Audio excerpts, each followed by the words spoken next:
point when we go to the next slide? Is that yes? Okay, yes. good. Okay. Hi, everyone. Good to see you all, both in person. Hello. And in Zoom land, it's good to see you all. I'm Michael Eamon. I'm the principal here at Catherine Parr Trail College, and we're very excited to have you here and talk a little bit about 3MT, or a 3-minute thesis. Before we get started, I just want to do a quick acknowledgement of the wonderful land we are on. And we are on the land of the Treaty and Traditional Territory of the Mississauga Anishinaabe. And in particular at Trail College, which is the college for graduate students and undergraduate students and all sorts of wonderful students.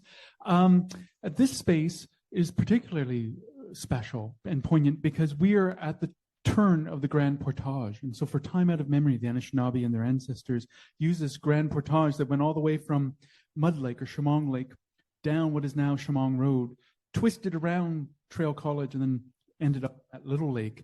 And it was a space of exchange and of ideas. And I think there's no greater way to honor the traditional teachings of the Anishinaabe than to maintain this space as a space of exchange and ideas, a space that has been used for, as I say, time out of memory. So I am very grateful that we are here and very grateful for the teachings of the Anishinaabe.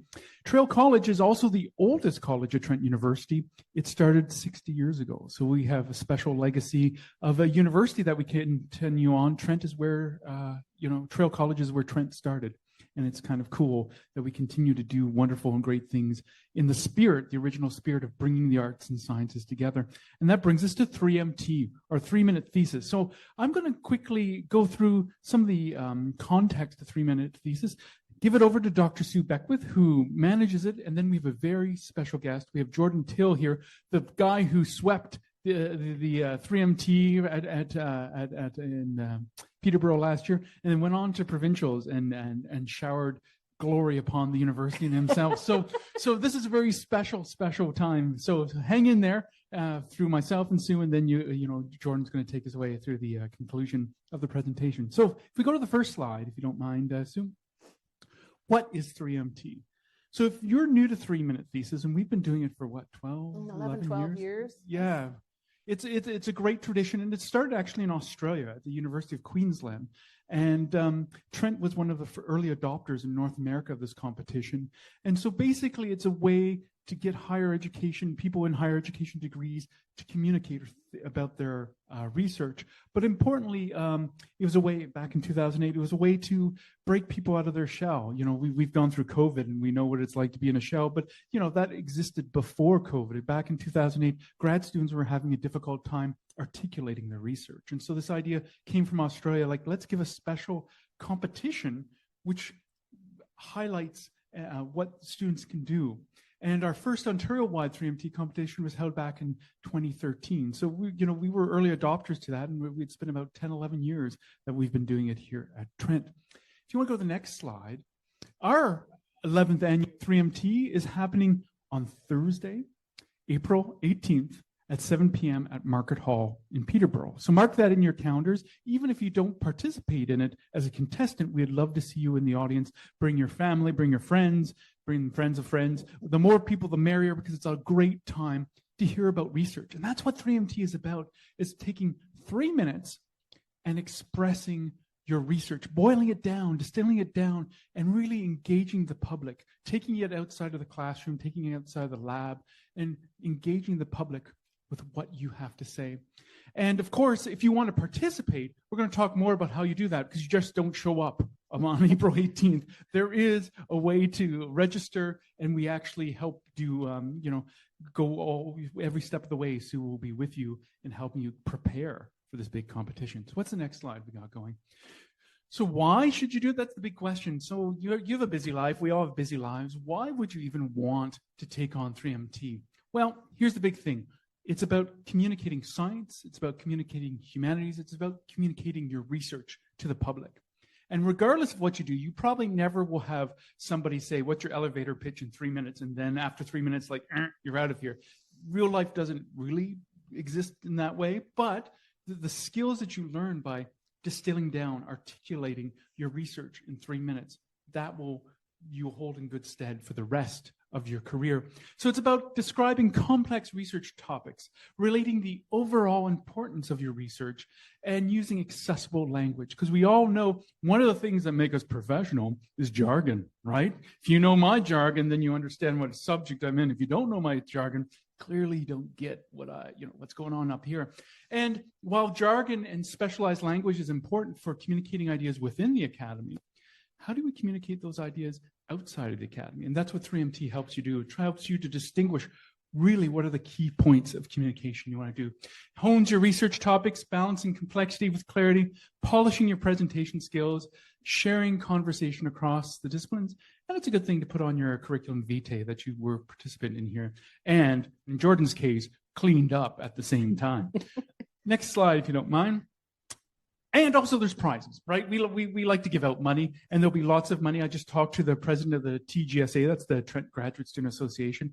They're in for some money, a $500 prize. Trail College is in for a $500 prize. The School of Graduate Studies normally is also in for a $500 prize. So there's all these prizes. And the grand prize, of course, you get to go all expenses paid to, is it Aurelia this year? Aurelia. To Aurelia, the sunshine sketches town. You go, if Stephen Leacock liked it, you'll like it too. Aurelia will be lovely at the time of year in May that you go. So that is where the provincials are being held. It is at 11th at Lakehead University in Aurelia. That's right. There's a campus of Lakehead in Aurelia. More details to follow. And of course, our first place winner competes in the provincials with all expenses paid. Am I on this, or are you? You can go. I'll do this, and then I'll give it up, because people have had enough about me. But let me talk about judging, because judging is something that, I hate to do as a professor, but it is something that needs to be done in every competition. And so there is a criteria, and don't worry about this. You don't have to write this all down or scribble this. We are recording this, and if you do register for 3MT, Sue Beckwith will go over this over and again, the things you need to focus on. And so there are three pillars: communication, comprehension, and engagement. These are the three things that you will be judged on in this competition. And of course, in communication, it is, did you use appropriate language and terminology? Was the pace of your talk effective? Did the presenter, i.e. you, use nonverbal communication, eye contact, body language, things like that, effectively? Did the slide enhance rather detract from what was being presented? Now, I believe in a future slide, we will talk about what you need for this competition, i.e. one slide. You can't use music. You can't do a song and dance number. There are very strict ideas of what can be done, and we'll go through that. But in the narrow column or the lane that you're given to be in, do you stay in that lane? How well do you communicate? All those things are in the communications, and do try to break the rules, because that's a no-no too, but we'll get more into that in a second. Comprehension. Did the talk help you to understand the scholarly research and creativity? This is to the judge. Was it a good talk? Did I learn something from this talk? Did the presenter, i.e. you, clearly outline the nature and purpose of the scholarly research and creativity? And again, this is a cool duality, an important duality, this idea of research, and there's an empiricism to that, but there's also a creativity to this talk. And I know that Jordan will be talking more about that when he gets up here. Did the presenter, i.e. you, clearly indicate what is interesting? Did the talk follow a logical sequence? And that's key. You only have 3 minutes. And 3 minutes are going to go by so quickly, and you get only one slide, no animations. And again, all these things will be laid out to you. Only one slide and 3 minutes to make your case. And so is it logical? Did you follow a good order? Order is key to this 3-minute thesis. And finally, engagement. Was it engaging? Was the talk boring, or did you actually get people on the edges of their seats? Did you provoke a response? And now, you don't be provocative by saying rude things. You'd be provocative by saying interesting things. And was it interesting? Was it engaging? How did you provoke that audience? Did the talk inspire? Do people want to know more? And that's what people don't get, sometimes about really good scholarship. Good scholarship doesn't answer all the questions. It answers some of the questions, but encourages you to do further research and keep on moving. And so was it inspirational? Did the talk inspire you to do more, learn more about the topic? And did the presenter convey enthusiasm for their work? If you're kind of like, I go to the lab. It's okay.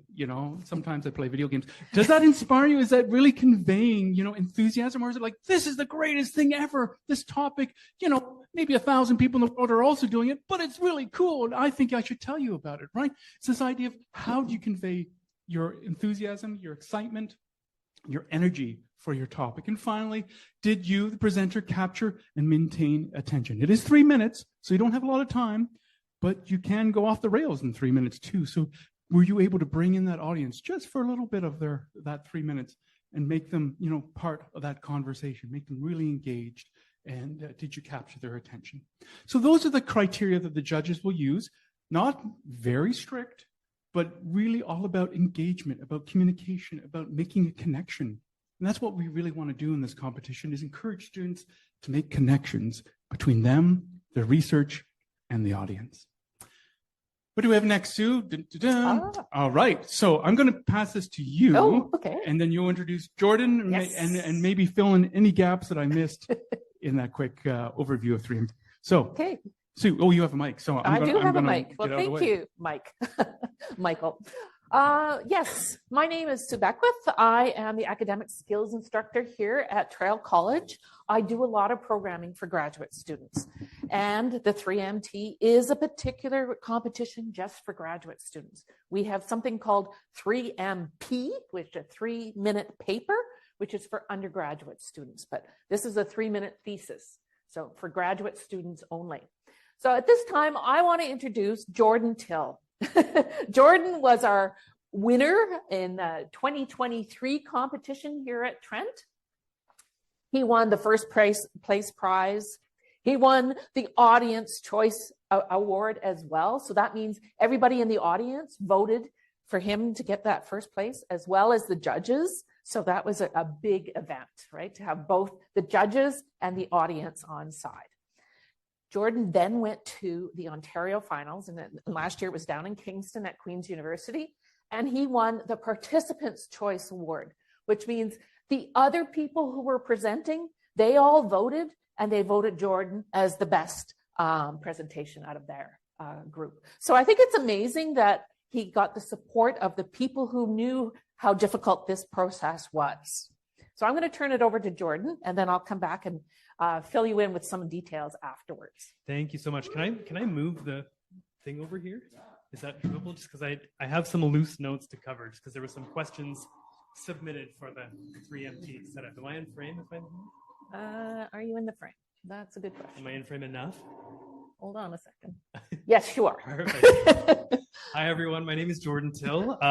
As mentioned, I had the distinct pleasure of representing Trent at the at last year's regional 3MT. I also had a wonderful opportunity at the Trent level 3MT, and I was fortunate to get the accolades that I did at that level of the competition.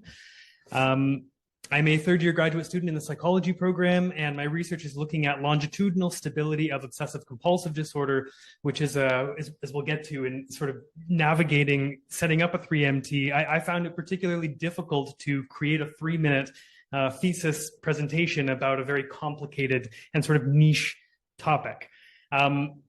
Dr. Beckwith has sent forward a couple of questions that I'm going to address as you know, I'm speaking here, but also if people have questions as things come up, please just raise your hand and we'll sort of do this conversationally. Yeah, absolutely. Do you want to see your slide? Oh, sure. Okay. Yeah, we'll put it up on the back. So here's the slide that basically introduces Jordan and the MC, which is Michael Eman. He would present this slide, say the name of the participant, and then outline the title of the presentation, okay? So that's before Jordan's talk actually started. And now this was Jordan's slide. And just to give a little bit more context too, it's the competition set up on like a big performance level stage, dark room, big lights. And I don't say that to scare people, but just so that you understand sort of what the expectation is. This is blown up on like a huge screen behind you. And we're going to get to that in a moment, because that's when you're choosing your slide, it's important to sort of be aware of what the setup's going to be on the day.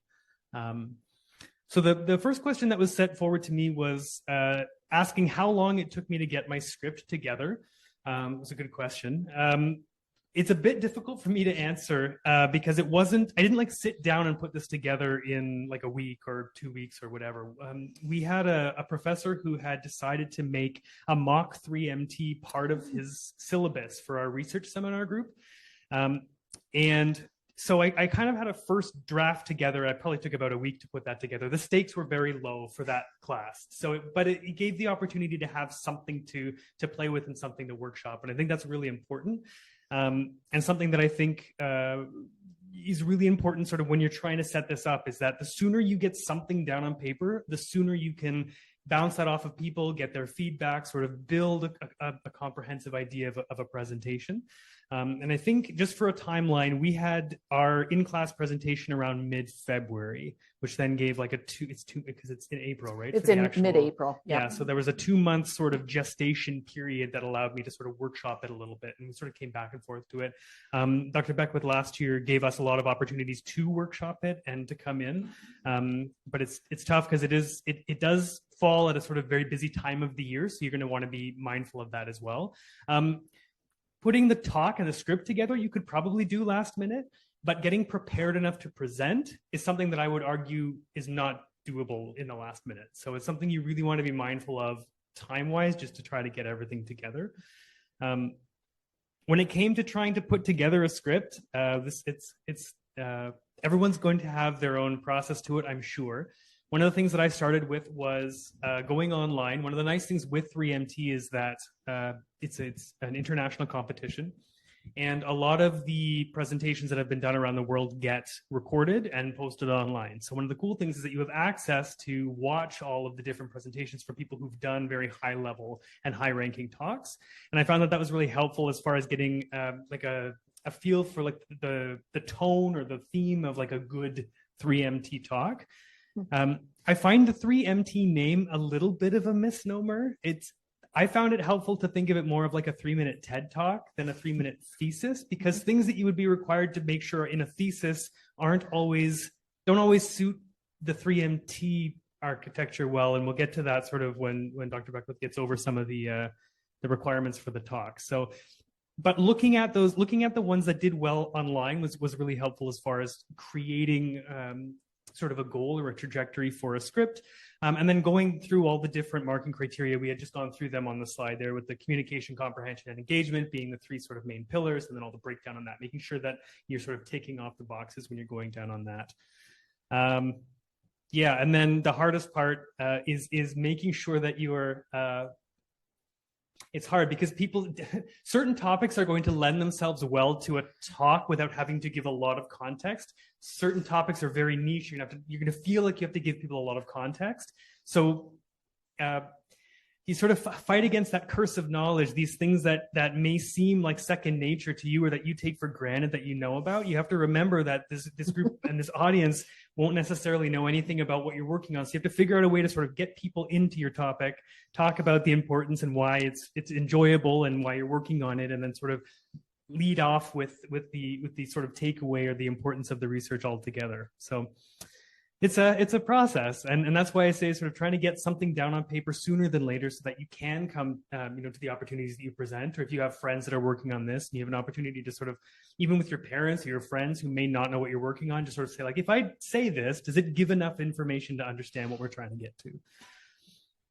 The next question that that I was given here was when to start memorizing the script. So this is sort of a good build on that. I have humorously ASAP in all caps underneath.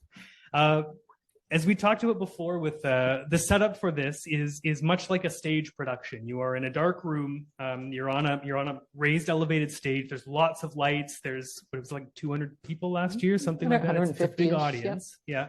And there's cameras and everything. And I don't say that to try to scare people, because it's a very welcoming audience.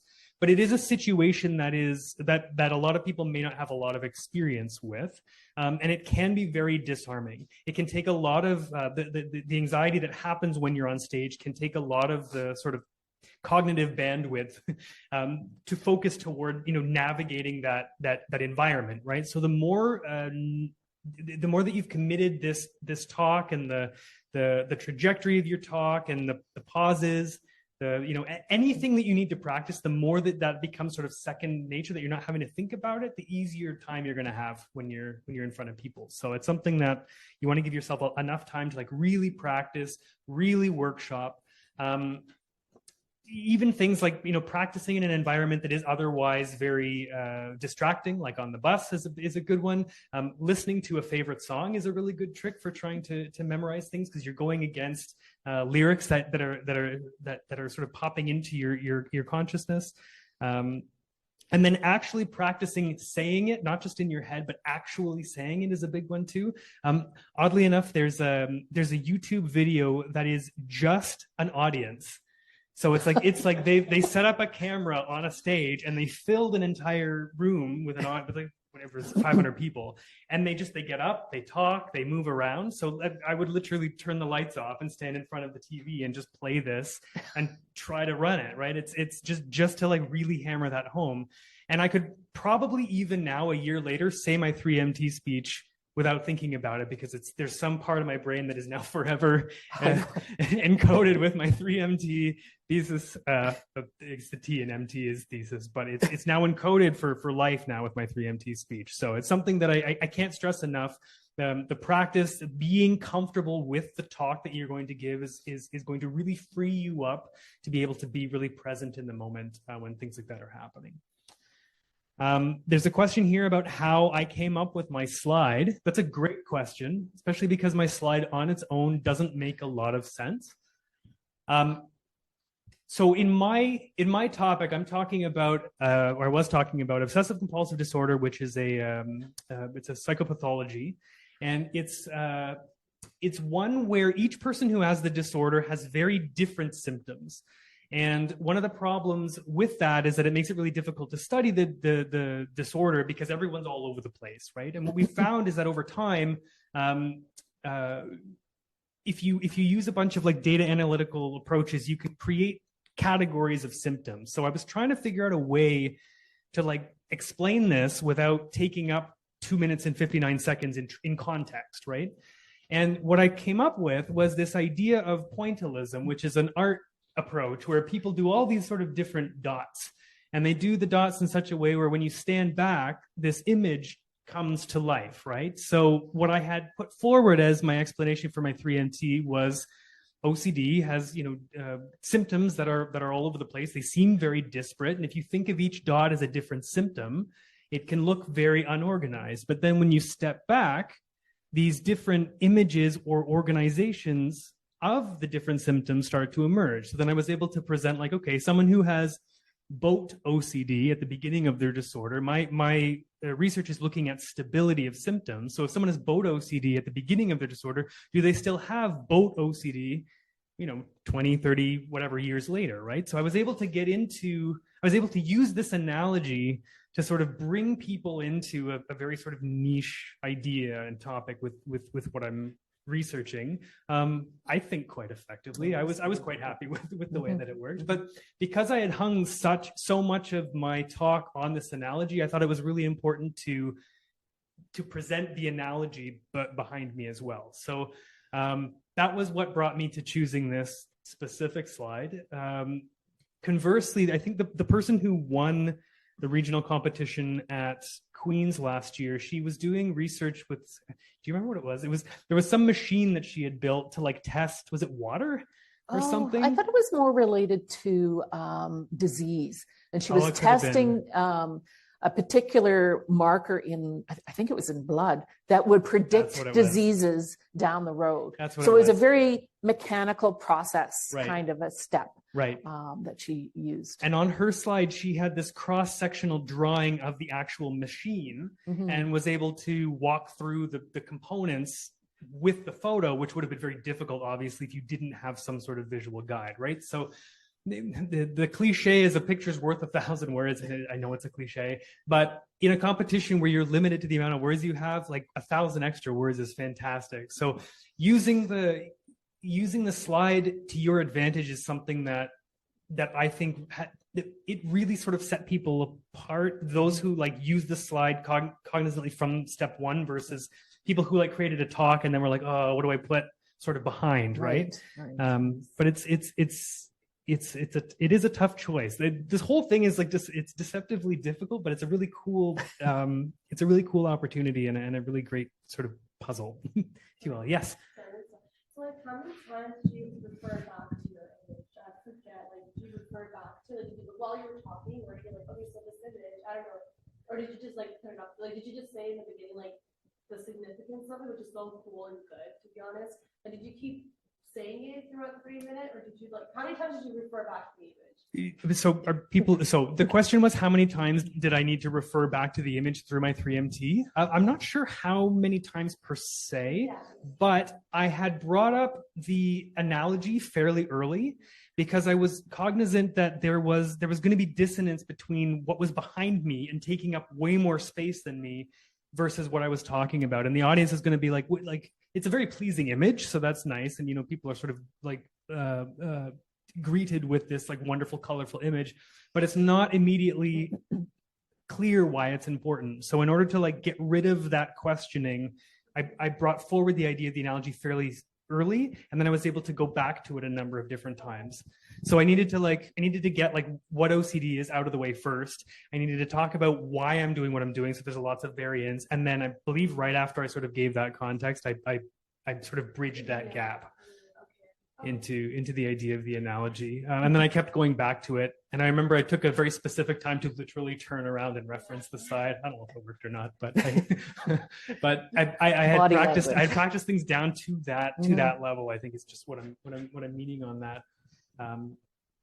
Yeah, I mean, what was the one slide a couple of years ago that someone had used where, was it children had been held captive? Actually, I've got that. Oh, you do? Okay. It's coming up next. Okay. And I'm going to run through one video. Okay. Yeah, there's been some really wonderful uses of slides, and I think the slide it's an important piece, and it is part of the grading criteria, so it's something to be very mindful of. But building the talk around the use of the slide is really important, sort of integrating that in from the get-go. We have two sort of final questions here. The one was, what was the most difficult part of doing the presentation? Personally, that was, I've sort of talked about it already, but it was getting into what I felt was a fairly niche sort of subtopic of a subtopic, and figuring out like, how do I get people here and still give enough information? Like, what do I need to include? Like 3 minutes, as you had mentioned before, goes by really fast. So it's something that certainly took some time to sort of plan that and make sure that all the information was there. Yeah, making sure that the arc of the presentation was there. And then as I sort of, I had a lot of support from teachers and friends going through this. We had run through it sort of in front of a group.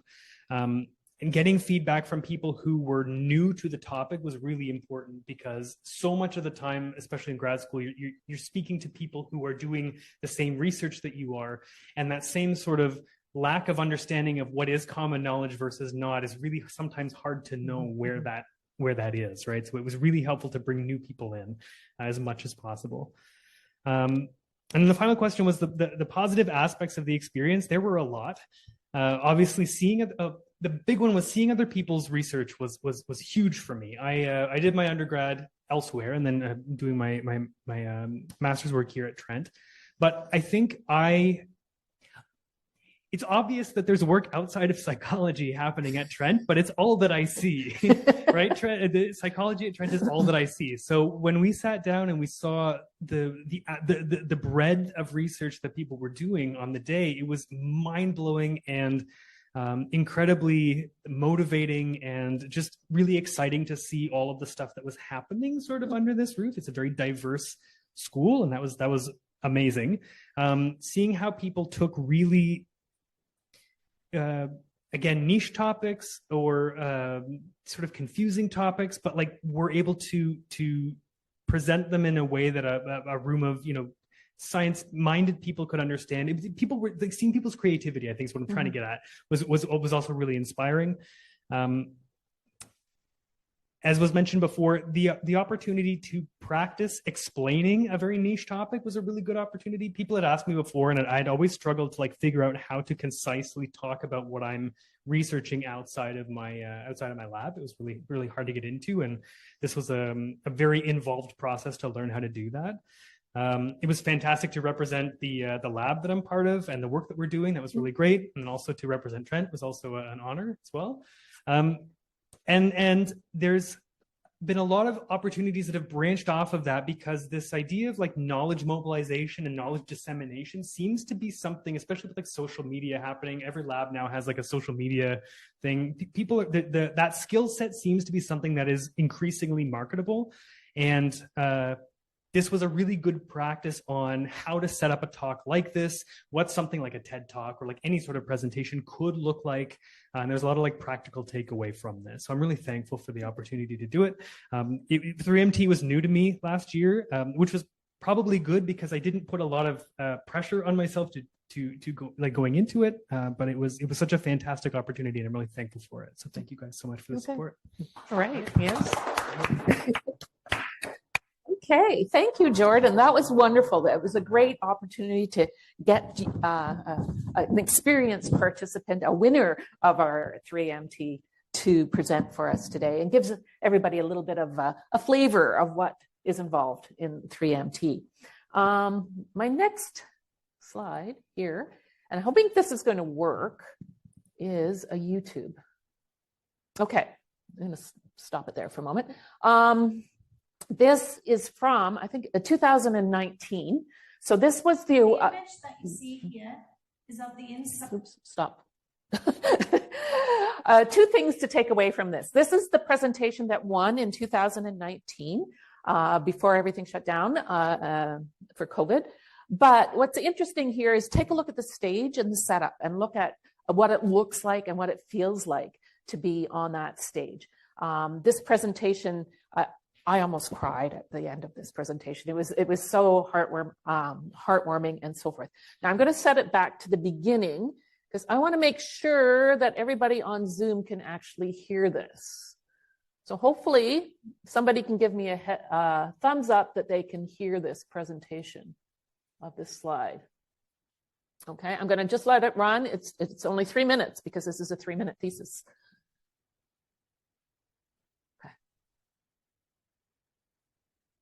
The image that you see here is of the inside of a door to this room.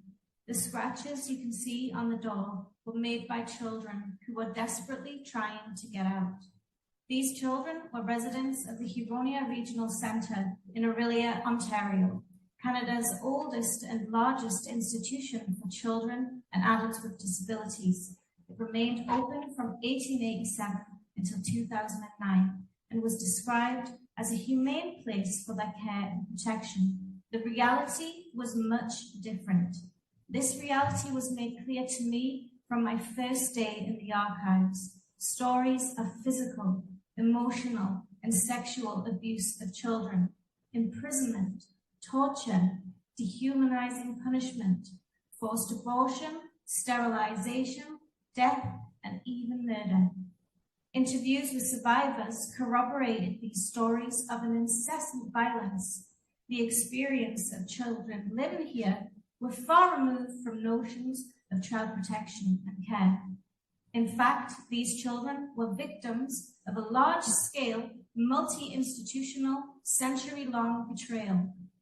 And as many survivors have asked me, how could they do this to children? My research finds that these abuses were not isolated nor exceptional. Violence was sadly common to the facility. Its entire foundation was violent. It was created at a time of colonial eugenics, when some children were labeled as social or medical problems. Children who were routinely admitted to facilities like the Orillia Asylum, where they could be locked away and out of sight. After 122 years of violence and degradation, the Huronia Centre was finally closed. Yet the legacy of violence lives on, and there is still more work to be done. My research finds that children with disabilities continue to be warehoused in miniature institutions or group homes. There's an increasing lack of public resources to ensure community-based living and participation, and harmful stereotypes about children with disabilities persist. Listening to and learning from the stories of survivors is especially important when our provincial leader has reminisced over an old institution designed to imprison children with disabilities, implying that it should be reopened. The system of support must be transformed, and we must leave behind the disableism that underpins it. Historians always say that we can learn from history. Well, this is the history of child institutionalization. Will we learn from it? Thank you. Okay, how do I get back to where I was? Hold on a second. Where did we go? To be free and flexible and creative was really, I didn't. Sorry, I've lost my PowerPoint. I might have to stop sharing. Okay. Here it is.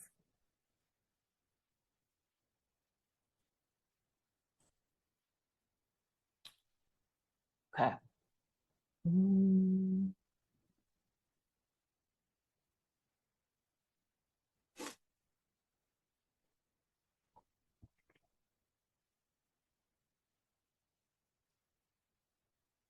Okay. Well, that gives you a bit of a flavor of what a 3MT talk is all about. It gives you the sense that, you know, this is a giant screen behind you. You're up on a stage, it's dark, and you're presenting. You notice that she was able to refer back to her slide, like Jordan had mentioned, several times throughout the presentation. It was a powerful presentation. What was interesting about this particular one, it wasn't science. It was a history presentation, a Canadian studies presentation, in fact. So no matter what discipline you're in, I mean, everybody has an equal chance to communicate their projects, communicate their research to others. So I wanted to get into some of the details now of how to go about entering this competition. As of today, the applications are now open, okay? These application process, there's a particular form that you have to fill out. It's a Qualtrics form, but it walks you through the process of applying. These are, it'll be staying open until February the 12th, Monday, February the 12th. And gives you time to sort of work through some of the answers to the questions there. And simple things like, you know, what's your proposed title? You know, how far along are you in your research project? Okay, as of February the 12th, we will close the competition and close the application process. And at that point in time, there will be a committee who will evaluate, okay, who gets to move on to the competition and who doesn't. Within a few days, I will be sending out notices to people to let them know that they're in the competition or not, okay? So that should be probably by Friday, the Friday after that application process. There is a lot of information about the Academic Skills 3MT on the Academic Skills website. So that's the place you should go to for the criteria for judging, for some of the rules and regulations about applying, okay? Because there are some rules that are spelled out on that website. So the QR code here and the link will take you to the Academic Skills 3MT site. Now, one of the things that you will need to do once you become a participant in this event is I will have a call for slides. And this is something, in order to make sure that everybody has the same type of slide and a similar pattern, you will have a slide, something like this, where you fill in your name, your program, and then the presentation title that you choose, okay? So that's just to make it a little bit equal for all of the participants. So there will be a call for those at probably about a month after the application process is closed. And here's one, you know, Quebec with academic skills, long on ideas, short on time, presenting at 3MT. So that's what that would look like. Now, just to get a little bit of a sense of how this process works on the day of the competition. First off, there is a 3MT clock, and indeed, this is the official Ontario 3MT clock. So everybody runs by the same clock. I will send you a little video about this with this clock as as it counts down. So it's a great tool to practice with when you're doing your presentation. You know, use that clock, making sure that you're probably within 10 seconds of the 3-minute time. You don't want to go right to the 3 minutes because things might go awry if you go over the 3-minute time period. Now, during the actual event on April the 18th, Michael Eamon here will be doing introductions. There will be people to help you through the process of getting onto the stage, getting your microphone, getting off the stage. All of that stuff is pretty well laid out. You have the 3-minute clock that you will be able to see. So you will be able to see this clock when you're presenting. There will also be people there to put up a card and say, hey, guess what? You have 30 seconds left. Gives you a little bit of a hint that, oh, okay, I need to finish up. There will be a bell at the end of 3 minutes. I have never heard the bell go. In fact, all the years that I've done this, I've never heard them actually ring it. But if the bell goes, do not speak after the 3-minute time, because that's the limit. If you speak after the 3 minutes, then you get disqualified. Okay? At that point, you've finished your presentation, which is great. Then you have a little conversation with Dr. Eamon here on the stage. And it's based on some bio questions that I will be sending to you. Okay? So it's very sort of kind of a fun little way, sort of a bit of an intermission between the time you finish, allows the time for the judge to make their judgments. And, you know, it's usually, 2 or 3 minutes or so. So that will happen. And then you depart the stage and take off your mic. And again, there will be people to assist you to do that. Okay. So there's lots of different stages in the process, but there's always somebody to guide you along when you're going through that. The microphones that you use are usually these kind of things, clip-ons, or probably wireless, so you don't have wires hanging down.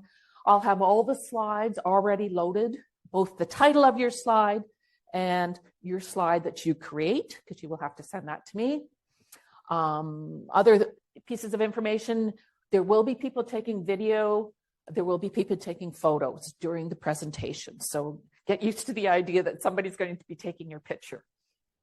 Okay, and you know, these are great things to have for your own portfolio, for your own, you know, LinkedIn profile, things like that. So these things will be happening during each of your presentations, and even maybe there'll be some photos taken after the whole event. Okay, as we move through, once you've got to the stage of being accepted as a participant in 3MT, then we start with a whole lot of different supports for you. And most of them are coming through me and the academic skills team. First off, there are 2 presentations. I'll do this at 2 different times just to catch everybody. One on Monday, February 26th, and one on February 27th. Same presentation, you only have to attend one. But these are to give that more detailed information. You know, how do you submit your slide? How do you do all the different components that you need to do? So we will be spending like an hour or 2 talking over the details of this. I'm not going to talk about that today, but that's what these 3MT presentations are for participants. So it gives you some ideas on how to draft your own 3MT talk, how to create your slide. Okay, so lots of good tips in these sessions. So highly recommend that you participate and attend these sessions. Okay, lots of other resources available. And I think Jordan touched on a number of them. You know, the idea of talking to your supervisors, to the peers that you have in your labs, to people who don't have any connection to your lab, people outside of your discipline. They're all very useful resources. Academic skills instructors. So not just me, the whole entire academic skills team are available for you to have appointments with. You can have one-on-one appointments to help develop that script, to help give hints about your slide. You might even want to have the academic skills person as a sort of a sounding board. So somebody that you can present to and practice for your 3MT. So lots of opportunities for that. That's all on you to book the appointments. Our academic skills 3MT page has a lot of other resources on past 3MT winners. We have some outside winners, and then just some websites that just say, oh, you know, how to create a great 3MT presentation. So looking at some of these things as you create your script, as you create your slide is a very useful thing to do. All right. I will be also having some practice sessions where you can come and practice, say in a room like this. I would sit at the back and act as judge and then present you with some information or some critique, perhaps, some ideas that would help your presentation. So these sessions are usually about 15 minutes each, and I run through people one-on-one throughout a time period that I will mention later.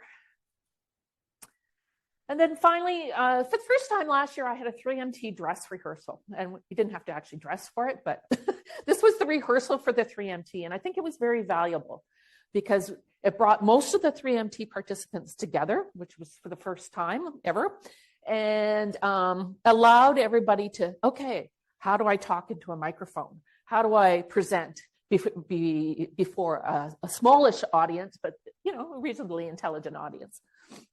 So we will be doing the performance as if it was like the night of. It is on a small stage with a big screen at the back like this. And we'll try to simulate the setup for the evening performance, which happens about 2 days later from this time. Probably I won't be giving much feedback at this point in time. It's more for you to practice presenting to the audience. Okay? So lots of opportunities for you to get support around this. So what's next? You will get an email from me, and I'm going to grab a couple email addresses from the people who are here. And thank you. You will get the slides from this presentation. I will send you that short little video about the 3MT clock. And then links to the application form and to the academic skills website where there's a lot of information. Okay. So that's what you will be receiving in the next day or so, and that will get you started on your process. All right. Now I'm going to open it up for questions. So we can have questions from the people in the room here or on Zoom, and you can ask questions of either Michael, Jordan, or myself. Okay? And I'm going to pass this over.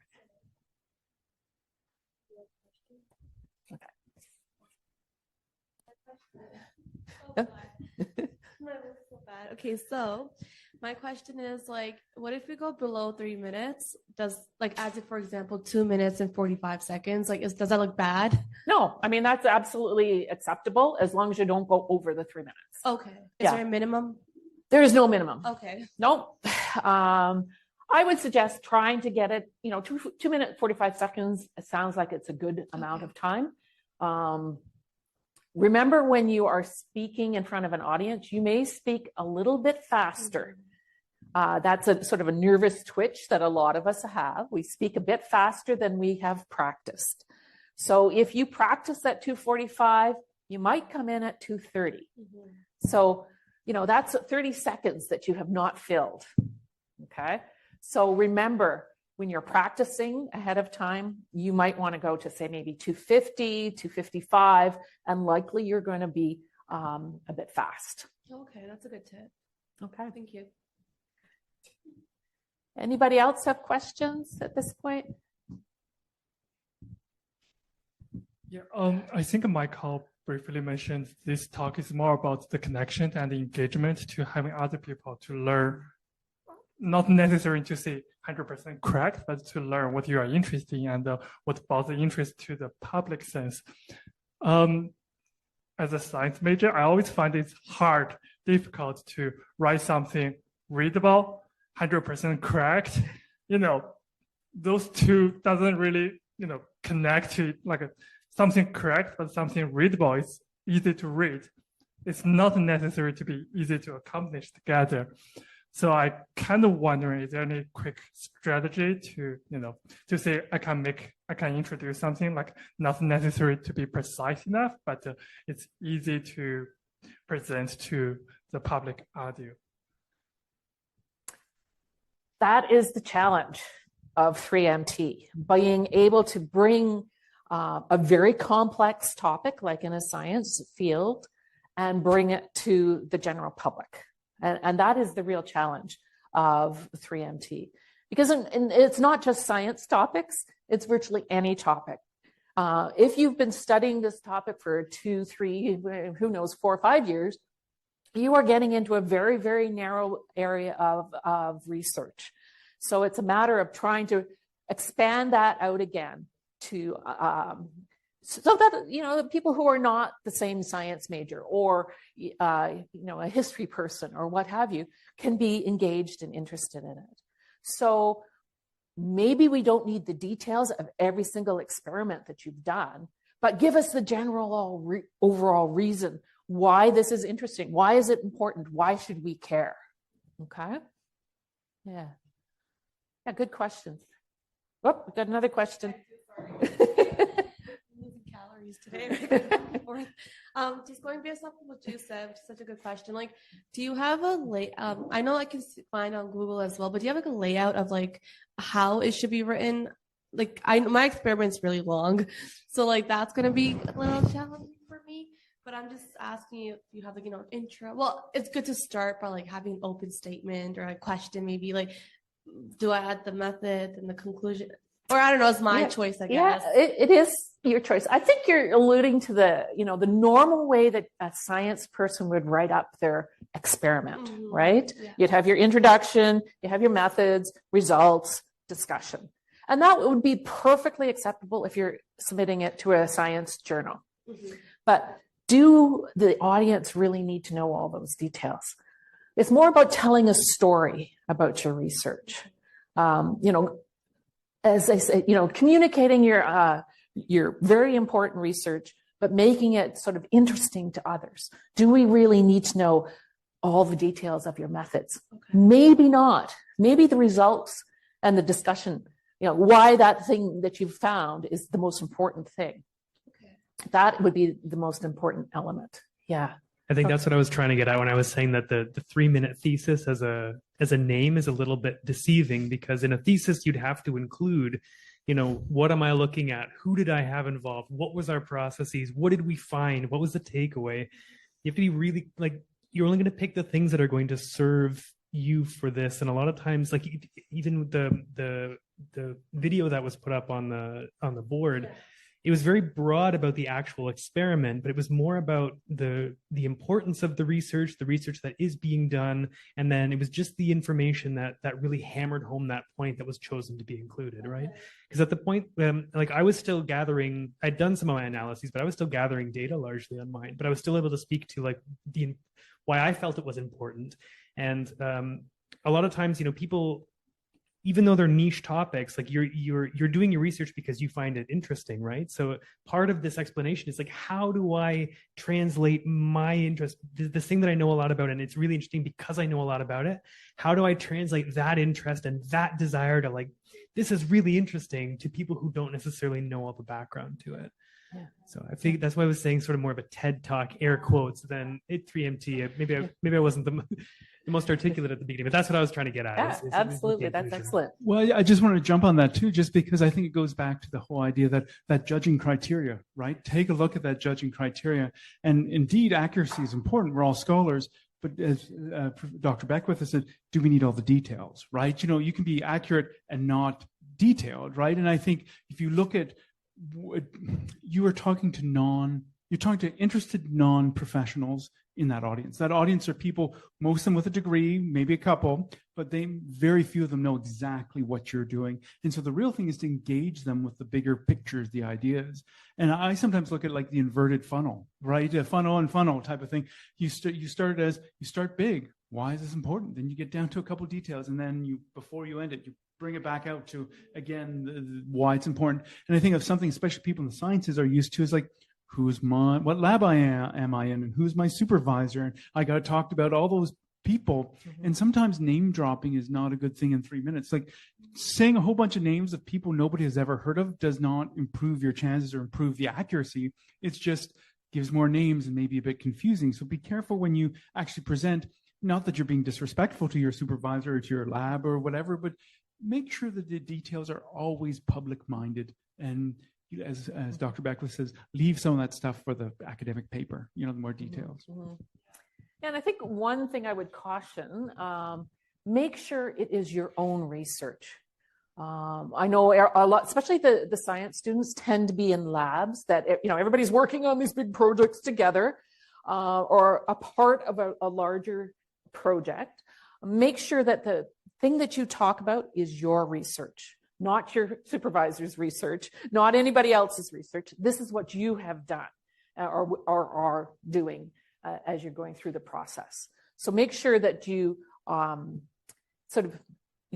narrow down to your own particular topic that you're dealing with. Okay, don't start and talk about what your supervisor's doing. And I've heard that as well. So that doesn't give you any, cachet to say, oh, my supervisor's doing this with me. No, this is your project that we want to hear about in your research.